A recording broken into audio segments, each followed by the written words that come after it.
ওর মায়ের মোবাইল নেই আর ওর মা আমার নম্বরও জানে না। বুঝেছি, তাহলে একবার ওর বাড়ি যেতে হচ্ছে। আমার কি সর্বনাশ হলো সৌমি, ও সৌমি কোথায় গেলি রে?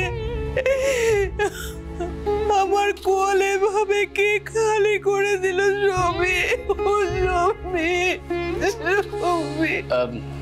আপনি শক্ত হন।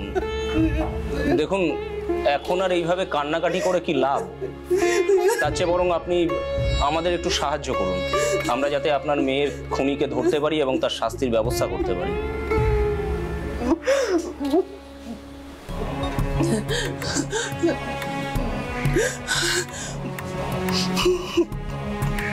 বলুন, কি জানতে চান? কাল সারা রাত যখন আপনার মেয়ে বাড়ি ফিরলো না, আপনি খোঁজ খবর করার চেষ্টা করেননি? আমি অসুস্থ, পায়ে বাত।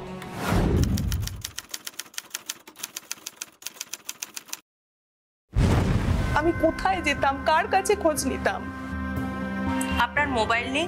বাড়িতে একটাই মোবাইল, সেটা আমার মেয়ের কাছেই থাকে।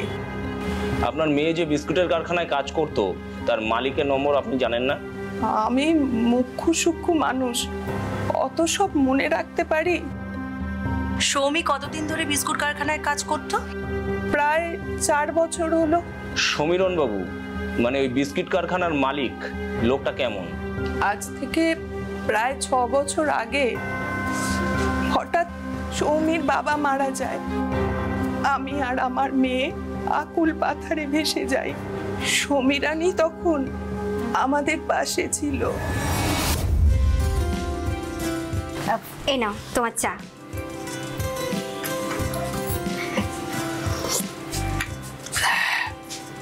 বাহ, চাটা কিন্তু খুব ভালো বানিয়েছে সৌমি।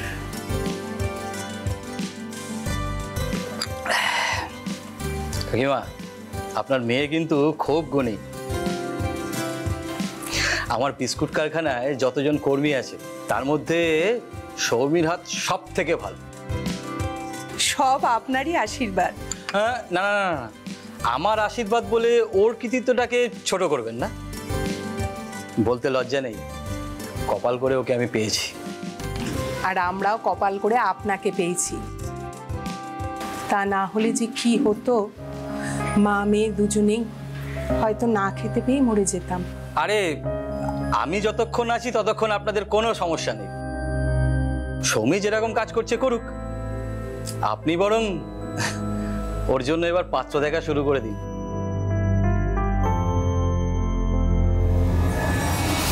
আপনি সৌমির বিয়ের জন্য পাত্র দেখছিলেন? দেখেছিলাম, ঘটকও লাগিয়েছিলাম। তারপর? দুটি ছেলেকে আমার বেশ পছন্দও হয়েছিল। সচ্ছল পরিবার, রোজগারও ভালো ছিল, অনেক দাবি দাবাও বেশি ছিল না। কিন্তু কিন্তু কিন্তু কি? মেয়ে আমার কিছুতেই বিয়ে করতে রাজি হচ্ছিল না। সে কি? কেন রাজি হচ্ছিল না কেন? একদিন রাত্রির বেলা কাজের থেকে ফিরে। আচ্ছা যাকে বলছি, শোনো না, তুমি কাল না বরং পরশুই এসো। হ্যাঁ, ওই তো বিকেলের দিকেই এসো। সৌমি, ফোনটা রাখ।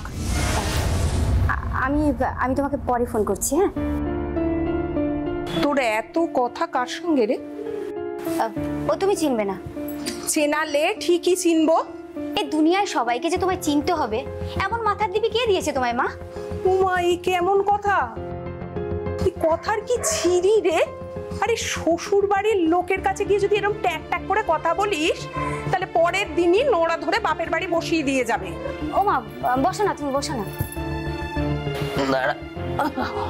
বল। বলছি কি, আমার জন্য না পাত্র টাত্র দেখতে হবে না তোমাকে। উমা, সারা জীবন আমার ঘাড়ের ওপর বোঝা হয়ে বসে থাকবি? সে বসে থাকলেই বা তোমার কি কোনো অসুবিধা হচ্ছে? তোমাকে তো কিছু করতে হচ্ছে না।